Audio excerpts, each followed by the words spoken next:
Welcome to the Women of Distance podcast. I'm your host, Lauren Kramer.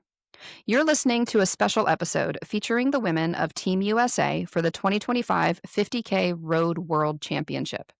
This is not a preview episode, but rather a panel discussion about the state of road-based ultra running under the current IAU system. The 2025 championship was scheduled to be held on December 7th in New Delhi, India, but just 2 weeks prior, they were postponed due to wildly toxic air quality. This is the third consecutive year that the 50K or 100K road championships have been held in India, where air quality and the health and safety of athletes and teams has been proven to be at risk. Athletes have been told to train and race in N95 masks. They can't drink or cool with local water sources in hot and humid conditions. The race course itself has not been secure. And of more than 40 countries that participate under the IAU, less than half are continuing to send athletes to compete in this format. In this episode, we hear from the athletes and the team leaders about how and why the IAU has gotten to this state, the challenges of competing under this system, ideas and paths for change, why this team shows up despite the challenges, and why road ultra running is special and deserves participation, support, and viewership. As of this recording, the date for the rescheduled champs has been announced as March 14th, 2026, in the same location, with uncertainty on whether or not that will stand. There is time between now and then for change, and this avenue of our sport deserves it. Please share this episode or your favorite clip with someone you know and be part of enacting that change and bringing awareness. Thanks for listening. Okay, I am hanging out with the women of Team USA for the 50K Road World Championships. Before I go much further into introducing what we are doing and teeing up what this conversation is going to be about, I want to make sure to introduce everybody who is here with me. This is a large call and a different format of podcast. So let's go through and everyone just mention your name and where you are joining us from. Hi, my name is Christine Guerrero. I am joining from San Diego, California. I'm Lynn Getling. I'm joining you from snowy Rochester, Minnesota. I'm Courtney Olson. I'm joining from Bellingham, Washington. Alyssa Tanner. I'm joining from Baltimore, Maryland. I'm Allison Mercer, joining from Atlanta, Georgia. I'm Megan Canfield, joining from Corvallis, Oregon. All right. We have two other athletes who are part of Team USA who had a hard time, technical issues getting on the call today. We'll make sure to talk about them before we hang up the call as well. But I wanted to just introduce very briefly.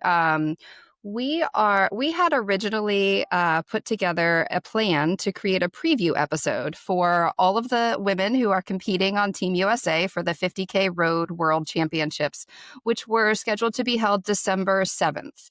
And maybe about 2 days before we were going to start doing those pre-race interviews and talking to these athletes about their training and their prep and what they were looking forward to, it was announced that the World Championships were going to be postponed. There was no additional plan at that time, except that they would release a plan within the next week. In that time, I want to give a lot of credit to everybody who is on this call. It was an easy yes from every woman to sort of pivot our plan to do a preview episode and do sort of a different format here to make sure that we are highlighting these athletes who have qualified and are representing our country at the World Championships, but also the issues that are at play here with this postponement and the maybe deeper issues over the past couple years with racing at the World Championship level, racing within the IAU. So that's the conversation that we're going to have today. And I'm actually really excited to have that conversation and to maybe educate some of our listeners here about road ultra as a niche in the sport. I think it is underrepresented, underappreciated. And I think it's a niche of our sport that is so easily accessible and so easy to understand. And I really want to uplift the corner of road ultra and also to learn a little bit myself and to educate our listeners about the challenges of racing ultras on the road. So to get us started, Lynn, I think I'm going to throw this to you. If you would briefly explain your position on the team and your contribution to Team USA, and then also help us understand what is the IAU, the International Association of Ultra Running. Well, my position on the team is as team leader, and in so doing, what I do is try to help coordinate all sorts of logistical ends of it, and then be the liaison with the LOC and the IAU regarding any issues that we might have, any questions we might have, and then try to troubleshoot anything that might go wrong. Basically, what Megan and I want to do is have the athletes concentrate on their training and not have to worry about other things, which we'll probably cover later. But basically, we want to fence them off from any issues that might deter them from prime training. The IAU is, I'll try to be nice. The IAU is the International Association of Ultra Running, and actually, I used to serve as the America's rep on that council. While it was under the directorship of another person, and it flourished at that time. For various reasons, it no longer is, but it's the governing body of ultra running, and ultra running is any distance over 26.2 miles. So basically, what they do is they secure world championships for the 50K, the 100K, and the 24-hour event. And as such, they extend the bidding process, which is not very it's not good. And again, we might cover that later.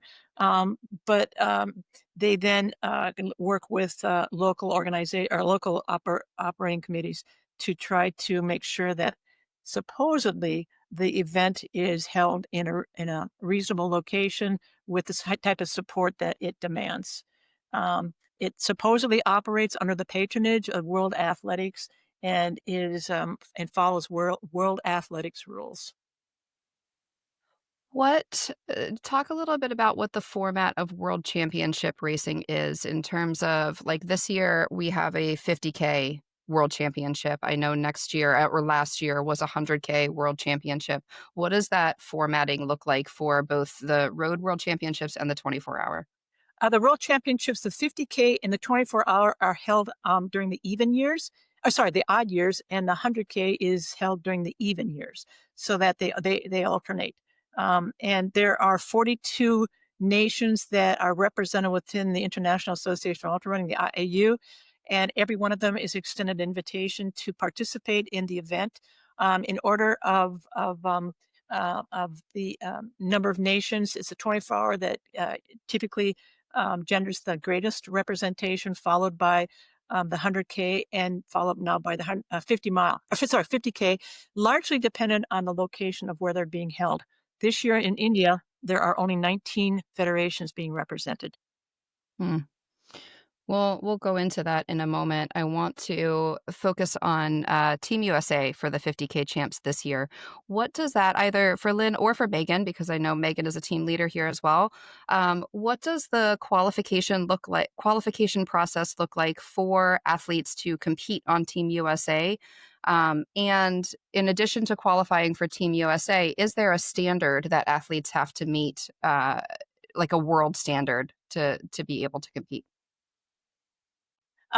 There is typically once the World Championship event date is set, we go back about 18 months, and during that 18 months, then the athlete has the opportunity to qualify in a certified and sanctioned event.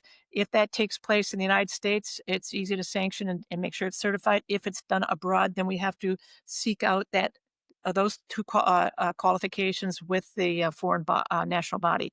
But essentially, for male, their 50K road or track their time needs to be under sub 3. But since we're talking about women, I'm just going to talk about the women in this case. So the women for a 50K road or track, their time, they must meet a sub 3:30 or better in order to be eligible to be considered for selection. That's in the 50K road or track. And if they run a marathon road, then they need to qualify with a sub 2:45. So they're, obviously being a U.S. citizen, having a USATF number, there are other easier qualifications to meet, but that is the more difficult qualification to meet. And that once they've achieved that qualification, then we put them on a list of athletes to be considered for the national team. So, if someone is a marathon athlete and they have not run a 50K yet or an ultra at any point, what is the process for a marathoner who's met that time standard to apply to the 50K team? Essentially, what we ask them to do is submit a running resume. And on that running resume, they may have a coach listed as a reference. It's not necessary that they have references, but once we do that, then we look at comparisons and try to extrapolate times for a 50K. 50K, although it's only 5 miles longer than a marathon, that 5 miles can make a lot of difference. It's like running a 50 mile for a 100K. You still got 12 miles left to go. So we realized that there are advantages to having a 50K under your belt. The muscle memory is there. So we do emphasize the 50K over the marathon. Okay. Okay.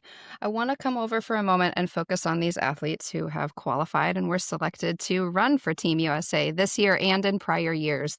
Courtney, I'm going to come to you first. You have been on the most teams out of anybody on this call, 5 times that you have represented Team USA in both the 100K and the 50K distance. You are also just recently off of setting the 100K American record at Tunnel Hill. The question I have for you, I know that you have been passionate about being part of Team USA and being part of the team. What is it that draws you into competing at the World Championship level specifically? I think just it it brings me into a world that I wouldn't otherwise inhabit, and I don't really personally love living in the US, and I don't love working an 8 to 5. So anything that calls me to foster new relationships with people that I might not otherwise, or see parts of the world I haven't seen and experience different cultures is the major motivating factor for me. Um, Also, I do a little bit better, in my opinion, racing for a team than I do independently, or at least the passion in me is stronger for that.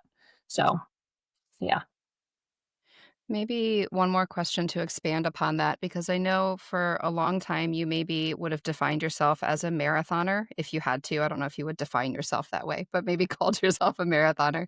It seems like you have progressively been putting your foot more and more into ultra. What is it that you enjoy about racing ultra distances on the road? Yeah, I think I was a sad marathoner. I was just beating my head against the wall, trying to be good at it, and I just was at a plateau.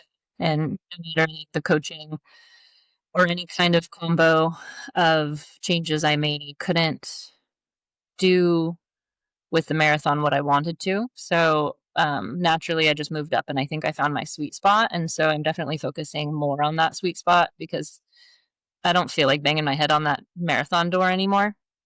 And I just wish there were more opportunities to race in this like vein I found myself in. It feels like it's pretty rare, and that the races that are happening cyclically are at the same time each year. Like, so it's either like June or November, December. And so it's so hard because I only really get 2 shots at my specialty distance each year. But definitely here on out, I want to focus on that. The 50K and above, but probably 50 mile and above, and eventually move into like the 100 mile and up space. But while I have speed, I want to stay kind of exactly where I'm at, so long as opportunities are still around. Okay, that was my next question. What would you call your specialty speed? 50 mile, 100K right now? Yeah, I think it's just Or that distance, pace. not speed? Yeah, that pace and training for it just feels like perfectly comfortable for me, and like a little bit reaching, and so it's like encouraging because I do well with that kind of training and that kind of pacing. Um, yeah, so. All right, I want to come next to Allison Mercer. Allison, you are representing Team USA for the second time. You represented last year in the 100K, coming over this year to the 50K. You were also just at Tunnel Hill, where Courtney was, where you won the marathon, set the marathon course record on that course. Same question. What is it that you enjoy about racing in this format, both on the road and at the World Championship level, getting to represent your country? I mean, it's just an honor to be able to wear the USA kit, the same as Olympians do, and represent your country and feel like you know, made a team. It's a wild dream come true for me. Someone that was always growing up, picked last on dodgeball and kickball teams to work so hard and be dedicated for so many years to find myself in this position. And it's something that you don't take for granted. And the fact that you meet so many wonderful people, you know, just like the present company on this podcast. What was your experience like the last time that you got to race the world champs and be part of that team? What kind of an impact did the experience have on you? Oh, it was a great experience. I considered it more of a victory lap that, you made the team and now you're here to celebrate and feel so honored that you can be in an international competition representing Team USA and just trying not to put so much pressure on yourself that you're made it, just do the best you can. And given the conditions where we had it in India, it was hot, the air quality was still not ideal, and just bearing through and just it was 20 laps on a 5K loop. So you're just one loop at a time and just one foot in front of the other. And Team USA was scored bronze together as a team in that race too. I know, again, just that team component adds an extra drive, an extra push to your own race and a deeper meaning too. Totally. And it was really came down to the last loop where we were neck and neck with Team Japan. And it took one of the team leaders to tell me, hey, she is 2 minutes ahead of you. In order for you to secure the bronze, you got to just kick it in the last loop. And that's, number 20. So making that the fastest loop, it was just a matter of determination and just doing whatever it took to help the team get third place. For the team. All right, Melissa, I want to come to you next. This is also your second time representing Team USA. You were on the 50K team in 2023. I think I read that you said you were the oldest member of the team and that you just got into ultra running in your 40s. I think that is awesome. I think that that's unique and inspiring, also as an athlete in my 40s. Yeah. Talk a little bit about your experience last time racing for Team USA and what kind of an impact it had on you. Well, so I got into ultra running at a time when I had pretty much given up competitive running. I was, I think, I get my pregnancies mixed up, but I think it was right after my second pregnancy. So I was 40, and I was just, I was always I ran in college, but I always felt like the distances never suited me. I would only want to do a 10K. I would, of course, I would have to do 5Ks and 3Ks and um, under protest a 1500.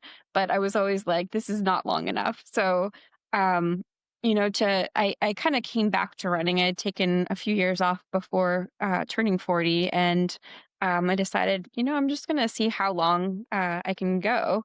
And I had some fun and some success with the 50K. So I was striving for that team, and I think I ran like 350Ks or maybe 4 in a year, which is kind of crazy.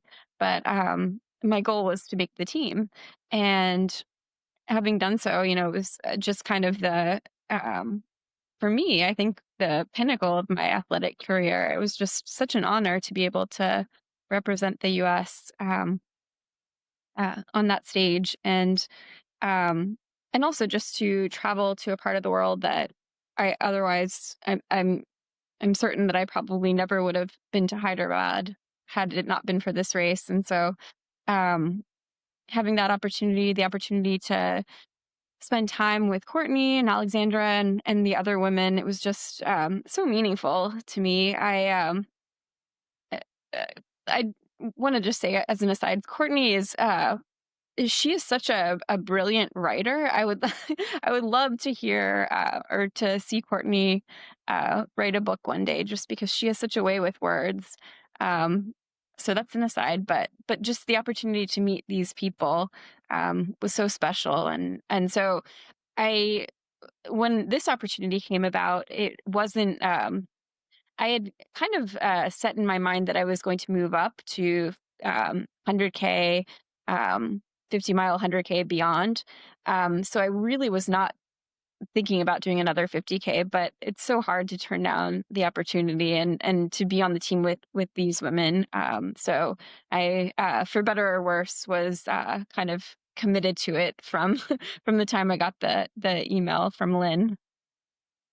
It sounds So like yeah. for all three of you who have competed before, that the team element is the heart of what makes this so special. That the racing is one thing and the travel is one thing, but the people and the team are really the heart of what makes this a unique experience and a worthwhile experience. Definitely. Yeah. Christine, I want to come to you next. This is your first time on the world's team representing the US. And if I'm correct, you ran your first 50K to qualify for the team. Talk about the transition from marathon to 50K and what made you want to take that jump and make that transition. Yeah. So I ran my first 50K last year, after trying to qualify for the OTQ and the marathon at CIM. It did not, I mean, it's just with any race, there's just gonna be days that don't go well. Um, and that race had it was a hard day for me, and it was kind of frustrating after that to have such a crappy day, even though you put so much work and effort into one race. My coach was actually the one who suggested, hey, like, success doesn't always look the same for everyone. Like, there are other opportunities to, like, I think it was like a good shift away from, like, I don't have to always put my eggs in one basket. Like, there are other opportunities to be successful.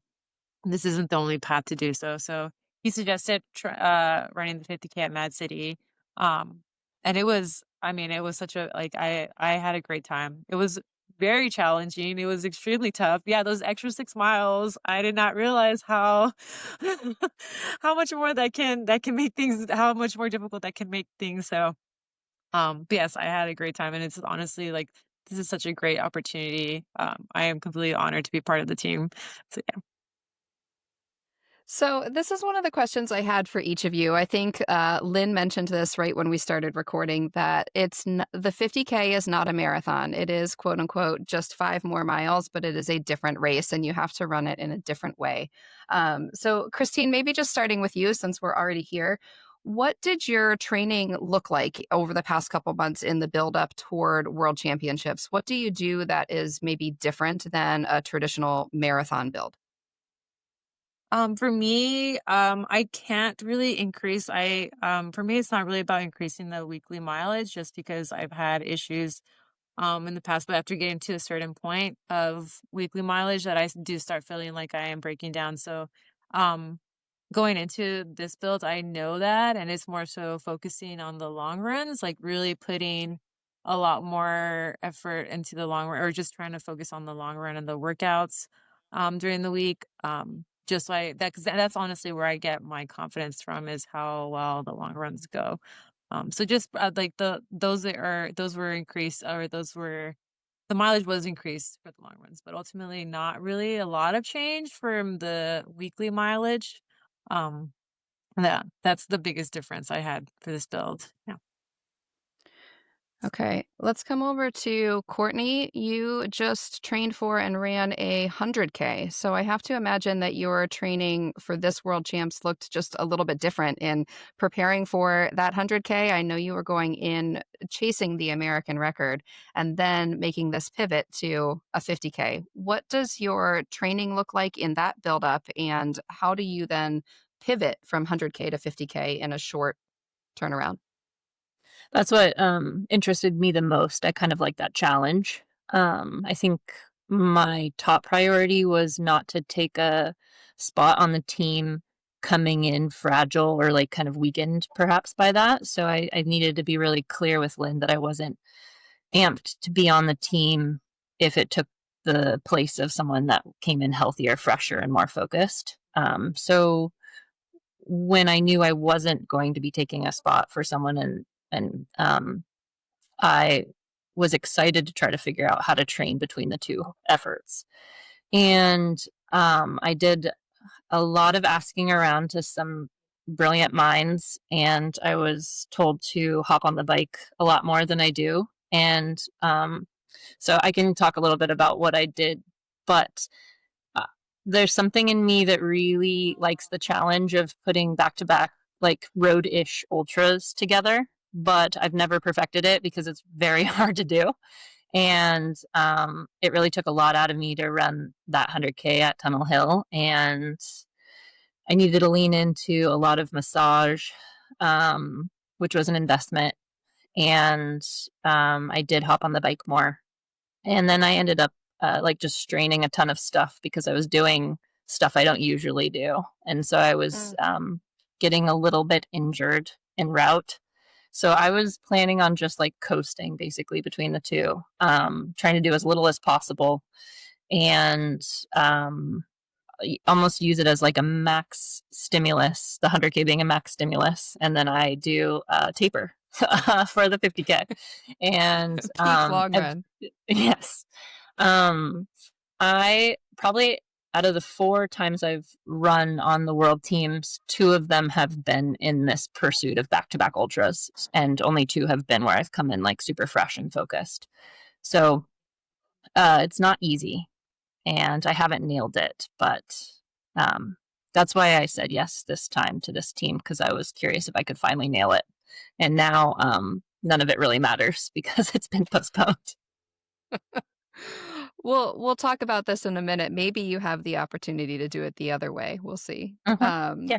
Talk a little bit about the bike, though. Is that in your build up to the 100K? Is that something you did in place of increasing your run mileage, or did you actually decrease your running mileage for that? Like, how did you work the bike into that build up? Yeah.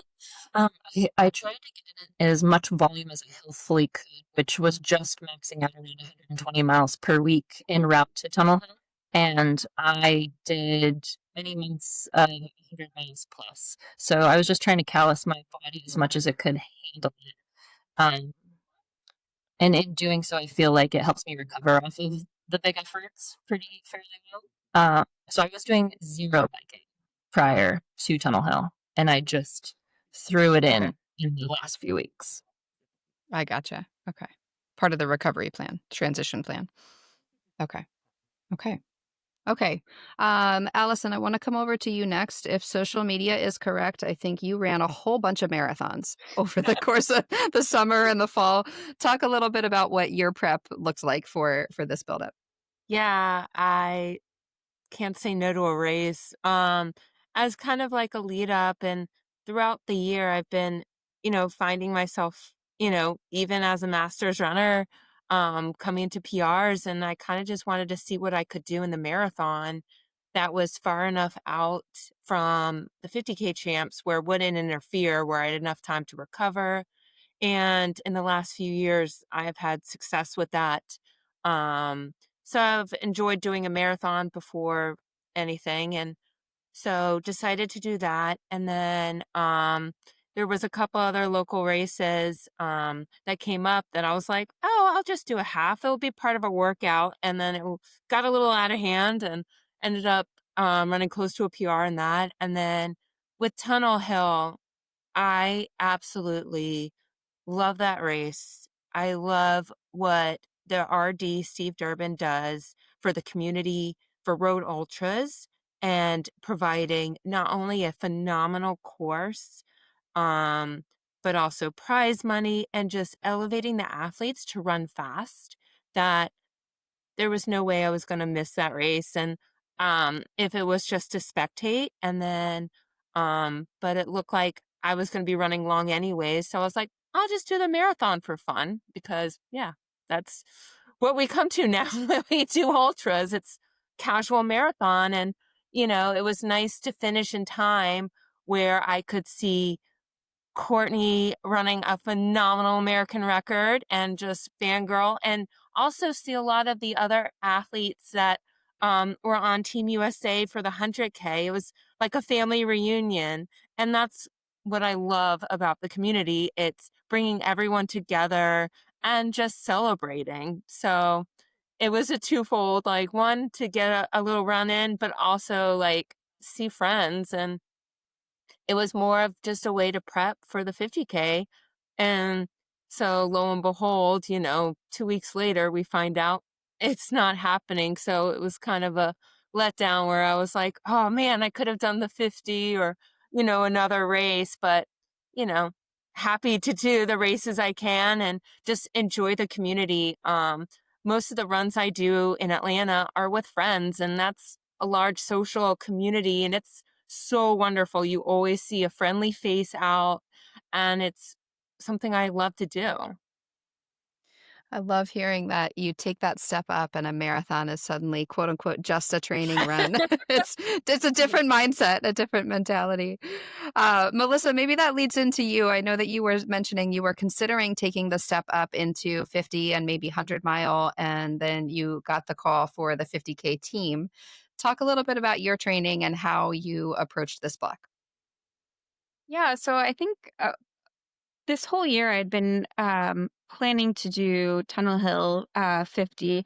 And so I think I had been moving away from speed probably too much. And just kind of, the average pace of a 50 mile, doesn't require quite as much speed as a 50K. So I was finding it kind of hard to pivot back into the speed. I think, I'm 44, so it is getting a bit more challenging. But also I think just for kind of lifestyle reasons, this was a hard build. My oldest son just started kindergarten, and so he's going to a different school from my younger son, and life has just gotten a lot more complicated because of that. And he gets out of school at 3:30, and so my husband and I have to take turns. I have a pretty demanding job as well, and so it's been hard to kind of fit running into that routine. It's been harder, especially at the level where we are, where it's um at least 10 hours a week. So it's a part-time job essentially. And finding that time has become more difficult. So this leads in, I think, really perfectly to my next question, and that is maybe coming back to Lynn and to Megan. Anyone else, if they want to jump in, feel free to add. But in terms of like supporting this endeavor, in terms of supporting athletes in their travel, in any sort of support that they need to get over to the World Championships, to train, to compete, to I guess I'll stop my question there.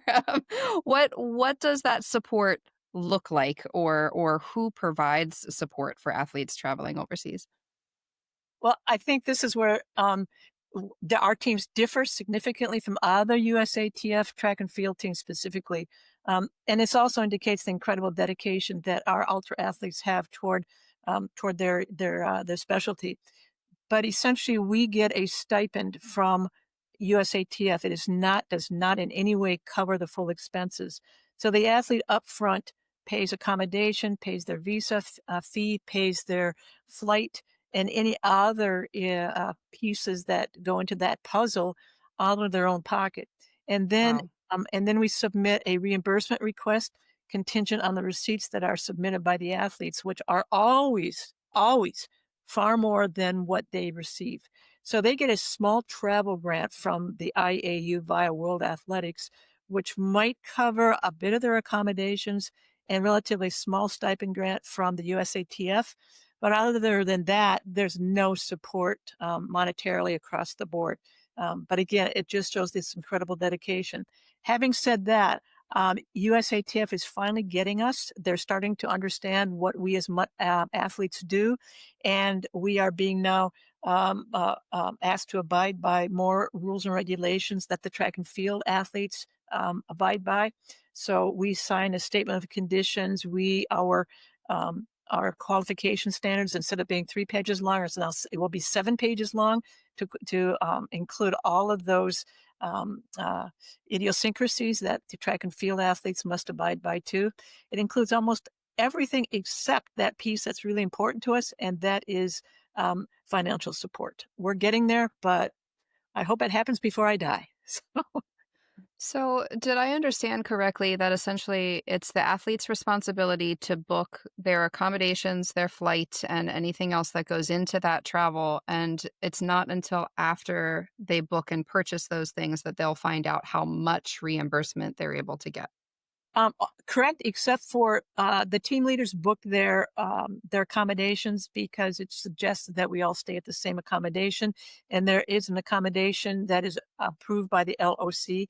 That accommodation includes room and board, includes shuttles to and from the airport, to and from the venue of competition, those sorts of things. So we really encourage the athletes to stay together as a team, and for that reason, Megan and I will book those accommodations at sort of the so-called athletes village. But otherwise, it's up to the athlete to book their own flights, to obtain their own visas. If an athlete qualifies and is selected for the team and doesn't have the means to afford that travel, is there any sort of system or anything in place to assist an athlete who can't afford that cost? There's no formal procedure in place, and for that reason, we do not necessarily take our best team, because there are athletes who may not be sponsored, and I think all of us who have served on that team as athletes have faced that before. I remember when I was an athlete, I went to the local grocery store with a cup and basically begged for money. And that was a number of years ago, but we're not all sponsored athletes, and so there really isn't a fund as such. I would certainly be willing to work on something like that if there was an athlete that was highly qualified that did not have the means. Oftentimes, our highly qualified athletes are sponsored, but it's not the case. I think is that some of these athletes on this team can attest to. Um, I think all the athletes on this team, all the women, much of it is coming from their own pockets. So anybody out there who wants to help us out, let us know. We'll gladly take any advice or any financial assistance you can provide us. That was going to be my next question. Is of the 4 athletes that are here, is anybody receiving sponsorship support to help fund this specific trip or to support you as an athlete in general? I was approached by my local organization, the Pacific Northwest USATF faction, and they knew how many times I had been to India and how much it had cost me, and they offered to throw me a little bit of money to help with that. Mhm. So that's just the cost of the travel and getting to the World Championships. That doesn't include all of Melissa, as you mentioned, all of the training time, the investment, coaching, anything that goes into the process of getting you to this point and getting you prepared to do your best at the World Championship event you've qualified for. Huh. Um, Talking about India, Courtney, because I know you and I have talked about this before in a different context, but the World Championships have been held in India for 3 consecutive years now, 23, 24, and supposed to be 25. Um, uh, what does the process look like in terms of, if you know, in terms of determining the host city for World Championships any given year, or the host country even? How does that get selected? What does the bid process look like, as far as you know?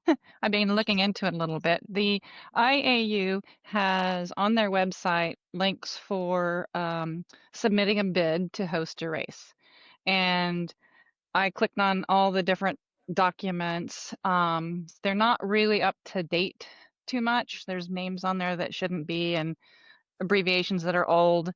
And it involves coming up with a rough estimate of how much money a bidding party can come up with in order to support the athletes. But what I think is lacking is someone from the marketing division or chair or whatever of the IAU to go to different federations and say, hey, anyone here in your country want to submit a bid? We'd love to spread this out. We'd like to try different places as it used to be, especially when with the 100K, we had great venues. And because in the last few years, as Lynn said, when the leadership changed, there were years where there were no championships held because they weren't getting bids. And I beg the question, who are you asking? Why isn't someone going out and saying, hey, this would be a great place because this many countries can get there, the air is good, travel is good. But to have 18 federations coming to the 50K when there's over 40 that could does not speak well. So yeah, they have to know that these things are possible. I just don't think the word gets out. And this deal with India to award it for 2 more 50Ks in the next 3 and 5 years, I think it's almost criminal. I mean, how can you do that and say that there's no one else submitting a bid? So let's talk about that a little bit. What are the challenges of racing in India? Why for those who are not familiar with conditions, what the racing conditions are like, what the athlete experience is, what are the challenges of the past several years and this year specifically? Well, I'll start, and then I think it's the athletes can speak to that. Certainly, they are quality. That is of grave concern. The course itself, according to the rules of World Athletics, the course is to be unimpeded.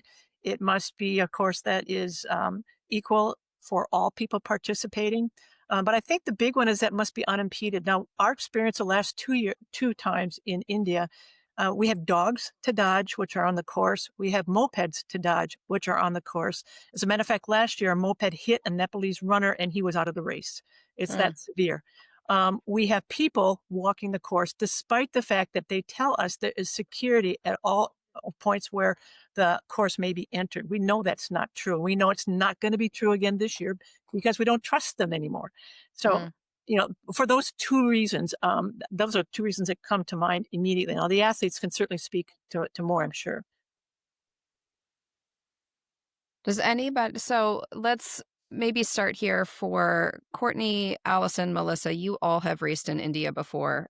Courtney, I know we have talked on a previous podcast about you haven't had a good experience yet. Talk a little bit about why and the conditions. I'm not sure if I mentioned when I was introducing this, the reason it was postponed from the December date was because of the air quality being extraordinarily poor. If I didn't mention that, but talk a little bit about that experience in the past several years racing there in other cities. Yeah, I don't know why I said yes a 3rd time, but I think it's because of Lynn and the team, of course. I love them too much, but I think this has greatly harmed me, and it harms everyone. And the optimism around it is precious, and my own optimism is precious too. But I think this is we shouldn't be doing this. And even though it's my own personal experience in Hyderabad and in Bengaluru, I come away from it. I might endure it. I tend to pick up an injury at all of these. But when I leave, I'm pretty sick for a few months thereafter.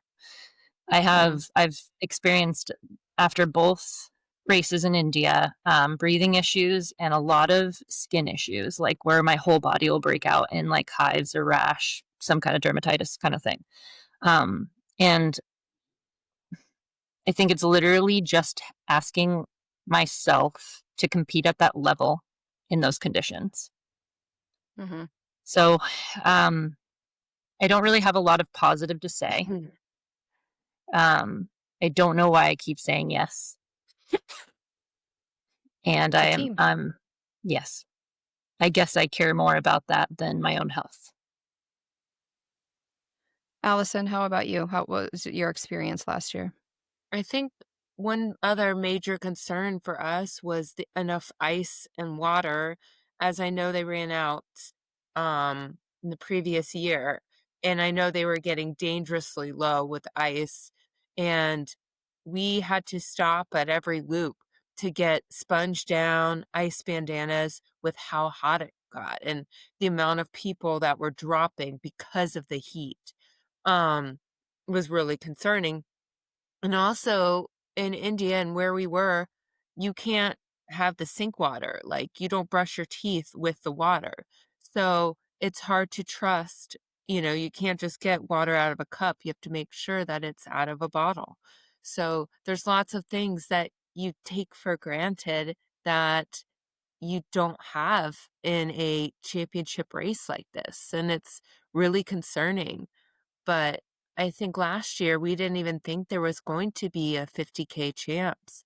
So it's such a double-edged sword where it's like we're either not going to have a championship or it's going to be in India. So it makes it such a hard choice because once again, you want the opportunity to represent your country, but at what cost? And seeing the videos, the articles being written at the air quality, we could come out of that with permanent lung damage, unable to run.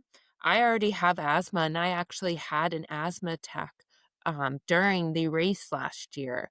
And the air quality only got up to, I would say, 160, 180 parts per million. But where we were running in Delhi, it's up to 400. And Mhm.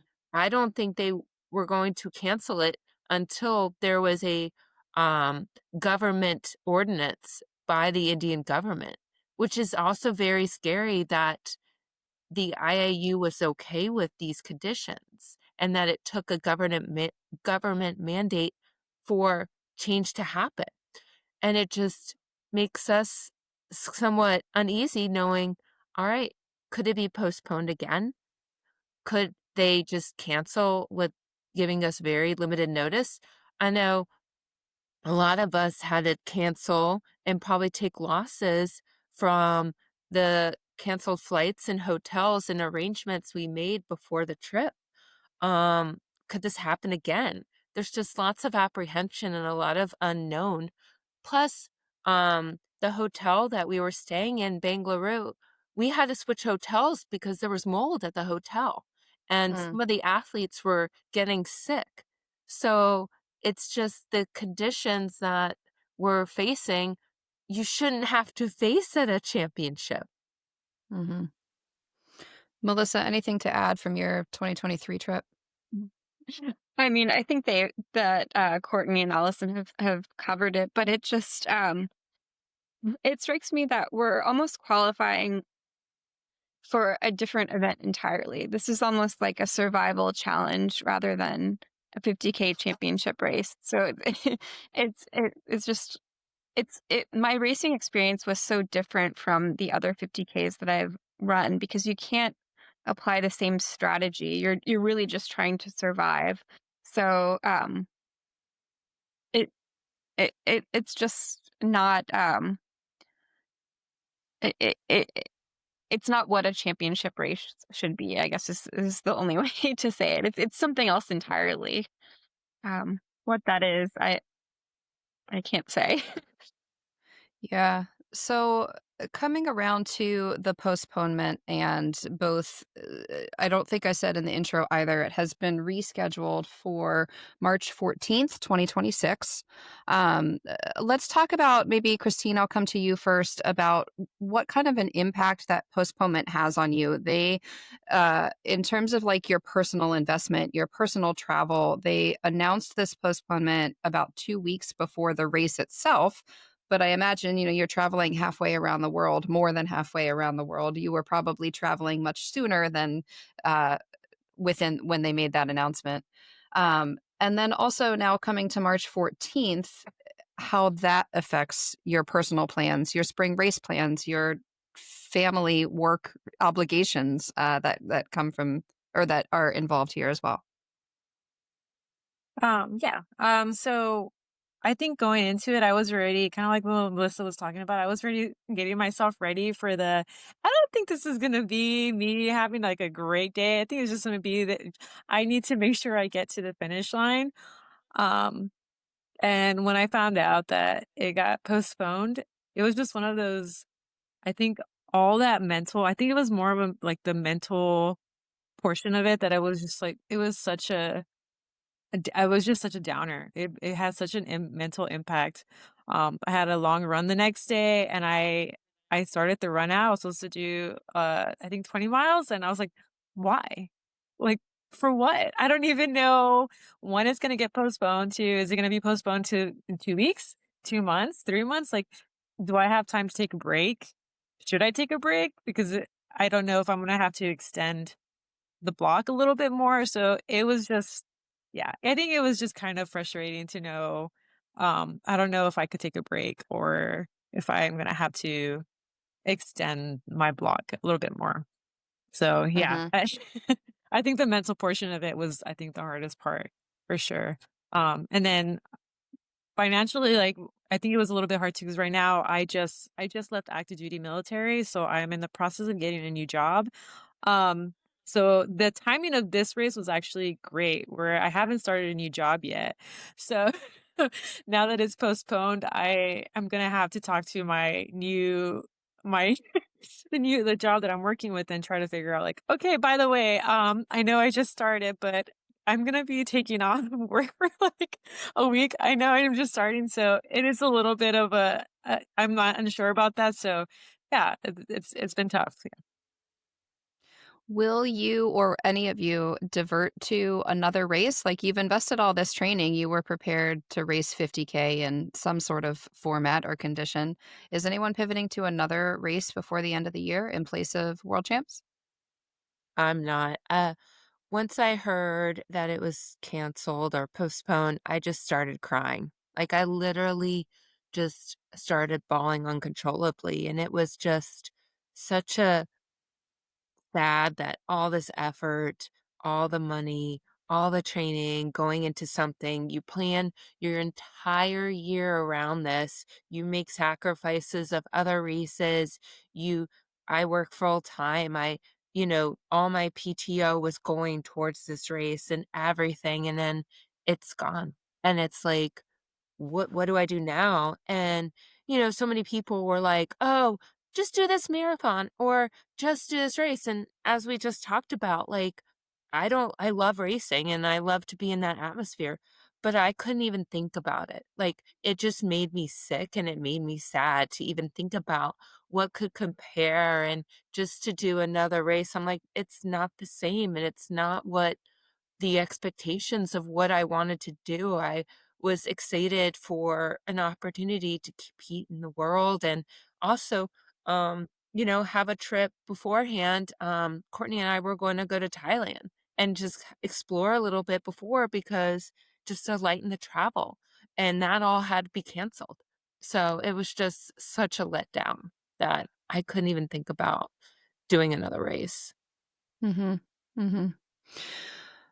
I wanna come around and talk about the March postponement, and then I think I have more questions about the future of racing in this format under this system. The first question I have is it's been postponed to March 14th. That is really only a couple weeks before the Mad City Ultras, which are the USATF 100K champs, national champs. I know at least some of you have an interest in racing that. How does this impact those plans? And do you feel like you're in a position now to maybe have to pick and choose, um, representing your country, but under these,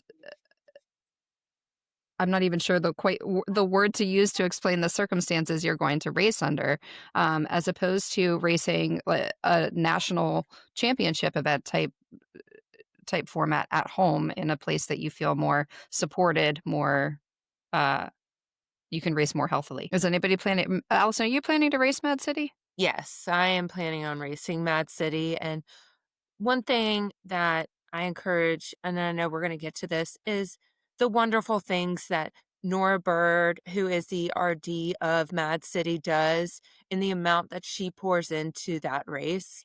Once again, the just encouraging people to go for it with prize money, mugs from local art and crafts, like people, and coffee and everything that she does to encourage road ultras and to keep them going. Between her and Steve, I mean, I don't think we would have the opportunities we do to have these races if it weren't for them.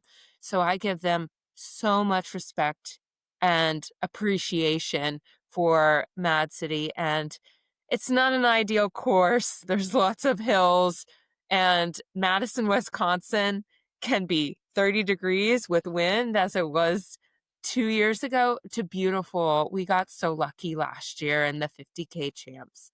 But yeah, I mean, I have every intention. I've signed up to do that race. And so to have 3 or 4 weeks in between, plus the travel or any other recovery, it will be tough. And it's going to be, how do you not give it all in your championship, but also save some for 100K champs? And, you know, we also don't have a guarantee that there will be a world 100K champs. We haven't heard of any places. And I mean, it's always announced last minute, so it could come around, but there's no guarantee. And, it's hard to know what time to aim for when you don't know if there's a championship to aim for.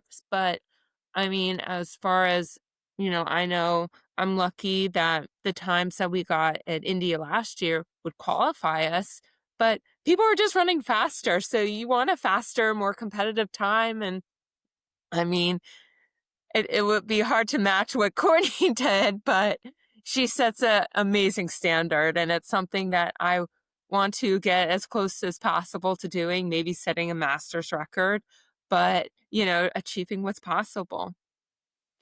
I think too, showing up for and supporting the races who are doing this well Mhm. makes an impact, makes a difference. Um, Absolutely.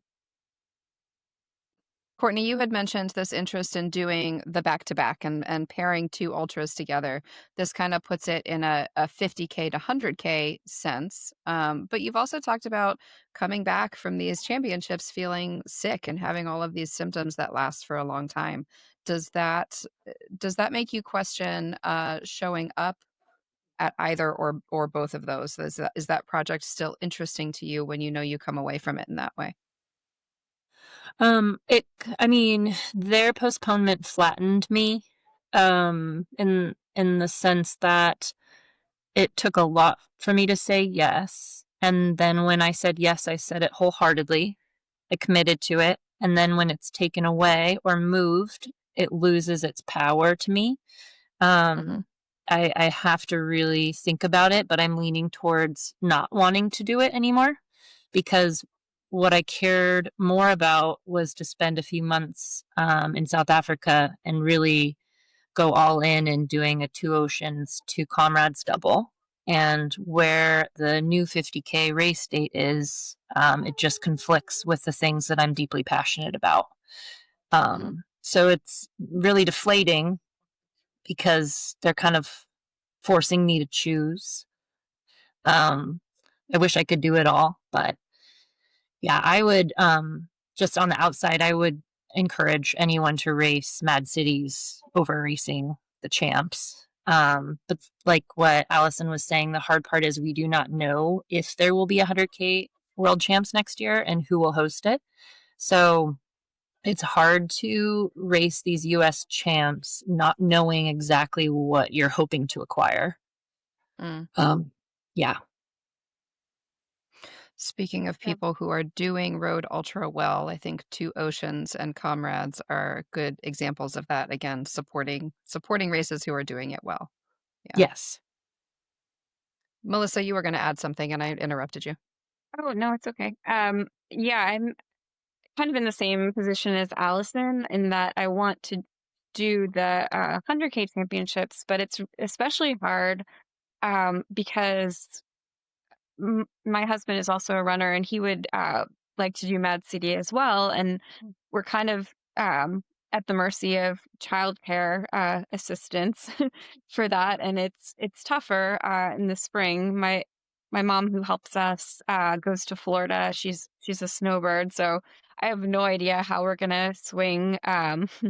The India trip and then Mad City with getting some help with the kids. They're kind of at an age where it's hard to bring them with us, but yet we both want to go. So it'll be hard to figure those plans out. In addition to figuring out how to pivot from a training perspective. Mm-hmm. Mm-hmm. So, Megan, I'm thinking I'm going to throw this question toward you. Just thinking about for this year, for the December original date, there are 42 countries that are represented in the IAU, but only, I might be misquoting this, 15 who were going to be participating in the 50K champs. And I know the men's team for Team USA, we couldn't fill out a whole team. There weren't enough people who wanted to participate. I know Charlie pulled out last minute before, or maybe not last minute, but pulled out before the postponement. What kind of avenue for change? I know you've been working on this already, which is why I direct this question to you. In terms of advocating for change for a different venue and getting things set up here in a way that really supports and respects the athletes that are competing and makes people want to come, want to show up. Yeah. So yeah, I have learned over the years that the IAU under their current leadership is not responsive to complaints or questions. So I knew that if I asked why this bid went to India again, that I would probably get crickets. And so they state on their website that they're under the patronage of World Athletics, which means that World Athletics supports them, encourages them.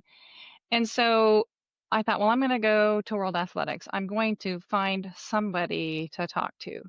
And it wasn't easy because the contact me page is no person, it's like, which section do you want to? So I reached out to the director of sport and science, health and science through World Athletics.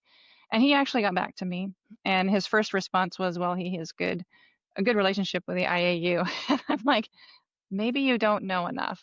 And so then I explained to him about the air quality and the postponement, and that even with the postponement, the air quality in March is still unhealthy. So I went to him. I went to our USATF liaison for World Athletics just to bring it to his attention. I think that's what's missing is some bigger body recognizing what has happened, because I think it's the 50K is kind of newish. I mean, the 100K has been around for a long time. The 50K is a little newer. I think it just doesn't sort of blip up on people's radar, including in the World Athletics. And so the current IAU has been able to just sort of do what they want, whatever it seems. I mean, it just seems to me it's convenient for them. They've gotten someone to say, hey, we'll host this for the next number of years. Your job's done. You don't have to try to find bids. We got it. I think that's incredibly disrespectful and dismissive. And so I think it does take somebody else shining the light on the IAU. And I'm hoping that my connections with World Athletics will do just that. I mean, they have a big agenda about Clean Air Act in their, it's part of their mission. And I'm like, that the IAU says that you support them. And this is what's happening. So can you please somebody do something? I think there's it's a little tricky also in that the World Athletics, one of the vice chairpersons is a former leader of the Indian Athletic Federation, and he's still really involved with the Indian Athletic Federation, and he gets a thank you in the general information sheet about it. I'm like, does he actually know? I mean, is he really supporting this? I feel like there's a lot of false language. So I've highlighted things in the general information sheet, and I want to ask the questions. Is this really a win-win? How is it a win for the athletes? I think it's a win for the current IAU to not have to work very hard. It's harsh, but that's how it feels. Mm-hmm. So What's stay tuned.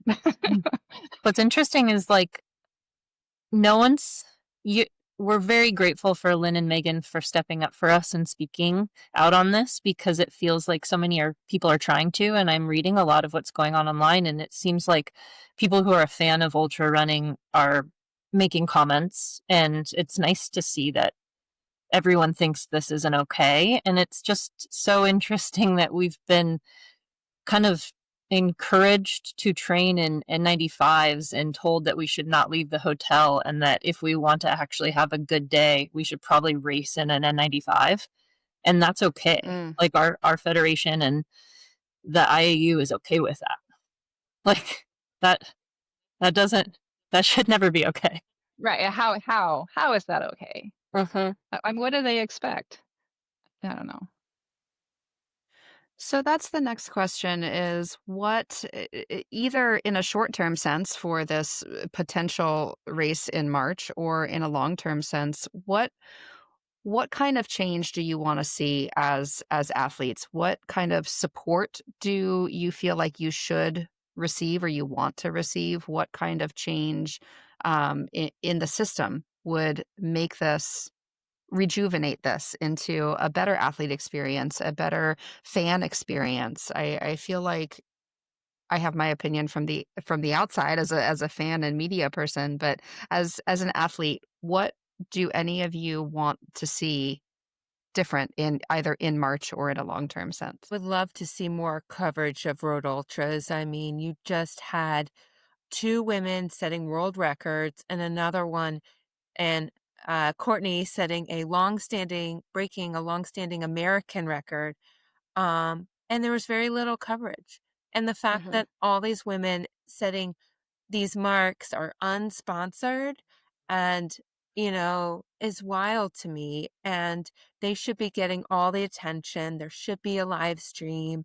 Um, and more, you're going to get a world record at Tunnel Hill. Why are we not seeing that? Why is it not getting publicized? And I think people would pay attention. It's such a high mark, and it gets more and more competitive every year. And we have live streams for so many other races. Why not Tunnel Hill? It's easy to cover, you know, it's fast. You don't have to worry about it being 4 or 5 days like a Cocodona. Yeah, people need to pay attention to road ultras. Trail gets so much attention. They get a lot of sponsors. You saw that in the World Trail coverage. Why not road ultras? Why not? It's just as compelling. It's just as competitive. I would love to see that. Even you see that with the 24-hour championship and other 24-hour races with Desert Solstice. You get a live stream with that. Maybe Jamil and Aravaipa can help with road ultras and, help with other opportunities and other races. So, it's just getting more people involved with it. And it's hard to qualify for these races because there aren't a lot of US opportunities, especially when it comes to 100K on the road. Unless you want to do it on a track, which is its own obstacle. So just creating these opportunities and making sure that people are aware of it. And hopefully that will draw more attention. And I even thought, why not with the 50K champs? The 24-hour champs was held earlier in France. Like, why Mhm. not have the 50K like the day before? You have the infrastructure, you already have the course set up. Why not have that opportunity to celebrate both races and having it at a better location like France, where you don't have to worry about the air quality and the weather? I absolutely love that idea, because I would love to support that team too, like spend time Mhm. cheering them on. I love just bringing viewership to it. I think you hit the nail on the head there, Allison, that like if people had access to watch this and to understand it, I think there's a fan base there. And I think that Road Ultra is so accessible. If you are someone who has run a half marathon or a marathon, maybe you don't have access to trails, maybe you can't get to mountains, but everybody has roads to train on. And I think if you can run a marathon, you can run a 50K. Mhm. I also think it's just easy to understand on the fan base. Like it's difficult to watch someone race in Chamonix climbing up a mountain and to actually understand how great that athlete is because you haven't been on that mountain. You don't know what it's like to move at that pace or at that vert or that distance. But everybody can understand a 6:30 pace. You know, we know what that means. You can go out and try to run it yourself in your neighborhood and see how that compares and see they're running this for 62 miles. Oh my gosh. It is an easy to understand sport. And I think if we have coverage and a fan base for the marathon, we have coverage and a fan base for road ultra too. It just needs to be made accessible. And I think that's part of how you grow the sport of ultra running too. That's how you get people to participate, which then builds the races, which then, provides more opportunity. One other thing that I like to see at these World Championship events is prize money. Mm, When the track and field folks compete at World Championships, they get money for being gold, silver, and bronze. When the World Mountain and Trail team competes at their World Championships, they get money for gold, silver, and bronze. We get nothing. And so I mhm. think if again, it's a respect that you show for these athletes for their talent, their expertise, the time they put forth for that event that needs to be recognized. I fully agree. Yeah. I want to bring us to a close. We've been talking for a long time, and I don't want to keep you ladies all night on the end of a holiday weekend here. And I don't want to make you keep I don't wanna hold you in this space. I know that it's been difficult. I know that the adjustments ahead have been difficult. I want to bring us to a close. What advice would you give for someone who is interested in making that crossover into ultra and doing so on the roads? Is there a piece of advice that you would give to someone who is interested in doing that, in pursuing what you're doing? Christine, you wanna start? Yes. I'm completely new with my one and only ultra, but I mean, I think part of it was like making that step to say, "Hey, I can do this too." It takes a lot of work, but having that confidence in yourself and having that faith that like you could put in the hard work, you can do it. So, it's okay to try it. It's going to be scary, but it's okay to try. I love that. Melissa, do you have something? Um, yeah, I mean, I think ultras just kind of are another opportunity to kind of test your limits, and I think though I wouldn't say it's strictly for masters runners. I think it represents a great kind of pivot for masters runners who are still looking to PR and looking to kind of you see your speed uh, kind of dwindle, and so you can still have success in these ultra races where your strength and all the miles you've accumulated over the decades kind of are an advantage rather than kind of slowing you down. So I think it's a great opportunity for masters runners in particular. Mhm. Allison, how about you? Well, first, I'd like to thank you for having us on and giving us a voice and elevating women in the ultra community, in the distance community, and letting us speak out on this and letting us have a chance to explain what's going on and hopefully educate some people on this. It's one of those things that's a small step, but I really appreciate it. And it helps, you know, in the second part of the question, um, get the voice out. Maybe someone doesn't realize there is a 100K team, there's a 50K team, there's a 24-hour team. It's more about just letting people know and saying, yes, it's possible. Because 4 years ago, I had no idea any of this existed. And I just kicked myself that maybe if I'd known earlier, I couldn't make other teams and, achieve these goals. And, you know, maybe 5 years ago, I probably wouldn't have thought it was possible. But, you say, why not? What what's the worst gonna happen? You can talk down and have negative talk like, I'm not gonna there's no way I can do, 50 miles, 100K, 50K, but you gotta try. And like you said, it's the training is no different for a 50K than it is a marathon, so why not go for it? Go the extra mile. It's not Mhm. crowded. Yes, it's worth it. Courtney, how about you?